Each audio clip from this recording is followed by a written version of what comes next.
I'm Gretchen Biesing again with Catalyst Miami. Thank you so much for coming today and spending the morning and the early afternoon with us. We hope that you learned a lot. I want to remind you that in the packets there is an evaluation form, so if you could please take a moment to fill that out, it would be very helpful to the Planning Committee. I believe it was Todd that said in his opening remarks that these conversations are an iterative process, and I really want to underscore that. So in thinking about what the next version of this conversation might look like, I have a few things on my wish list. One of them all of them are really about how we apply some of these concepts that are successful in other markets to the South Florida region. What does it look like? I'd love to hear from those of you in the audience or elsewhere that have been experimenting with some of these ideas. Maybe you didn't even realize it, what your good, bad, and ugly looks like. I know that Catalyst has a few stories to tell to that effect as well.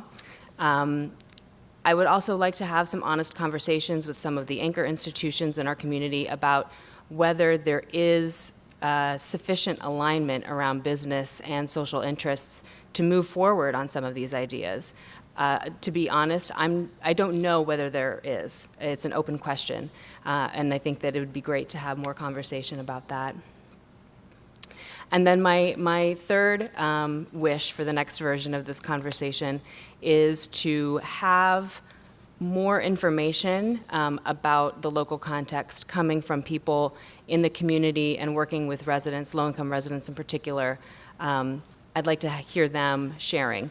There were different points throughout today where people talked about the importance of community-led design, community voice, people speaking, allowing people to have the space to speak about what their needs are, and then designing around and for those needs in collaboration with people in the community. And I think that's something I want to lift up, and I think it's something that needs to be central to the next iteration. So those are my key takeaways, and I'm going to turn it over to Dr. King to close us out. All right. So please join me in thanking all of the speakers. I know a number of the speakers are here, but really appreciate them taking time. As you can tell, many came from outside of Florida to come share some of their expertise and knowledge, so we really appreciate that. A couple of quick learnings, kind of building on what Gretchen shared.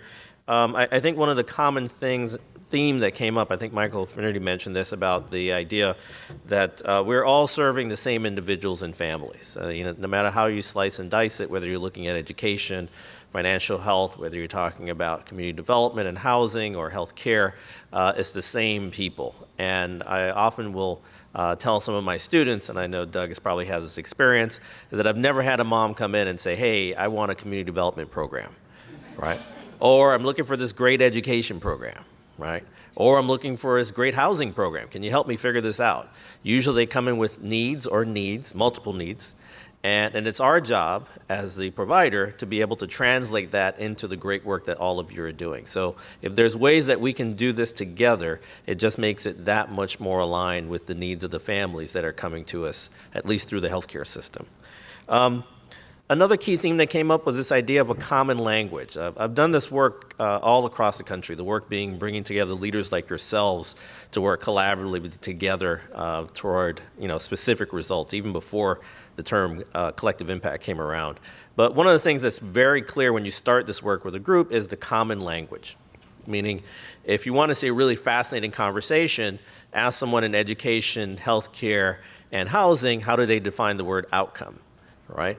You think it's English, but we all see it from slightly different ways. And so that's one of the key things as a group that you work toward. But the task or challenge that I have for all of you that I've learned over the years is that we have to become facile in other languages, right? Meaning that when Doug and I from the healthcare side go to talk to someone in housing, or if we go to talk to someone in the financial services sector, we have to be able to converse in a language that they understand. So building on this idea of a common language, one of my tasks for you guys is to think about how do you see this sort of day as almost like a community development second language class, right? or this day as a financial services second language class, so that once you leave here, you're very comfortable talking to bankers, you're very comfortable talking to other folks. And I think that's the first step, so that we don't silo ourselves and only talk to the people we know how to talk to. The other key piece I wanted to just highlight again is an important idea in education around cradle to career. I think you heard that multiple times.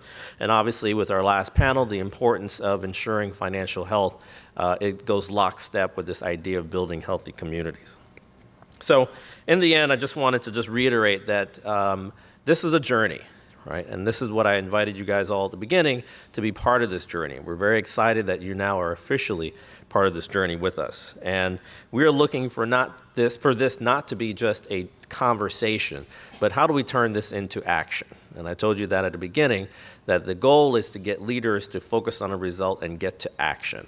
A lot of convenings like this happen. They get compiled in a nice compendium or written in a journal somewhere, maybe put on a shelf, and actually nothing actually happens. And that's not the goal of this. We are trying to figure out how we can work together to take action together towards specific results. So we're going to invite you guys to continue to be part of this conversation. We're going to post the video online. I want to encourage you guys to share that with other people that haven't been here. There are a lot of other folks that need to be part of this conversation that aren't in this room, so please share it. As David mentioned, we'd love when we do this again, because we will do this again, that you invite 3 other people to be part of this discussion. So this room is 3 times the size of what it is now, and that look for some other ways that we're going to reach out to you to be able to continue the education and the discussion around the journey, whether it's through webinars or small group discussions or even planning another meeting like this in another part of the state.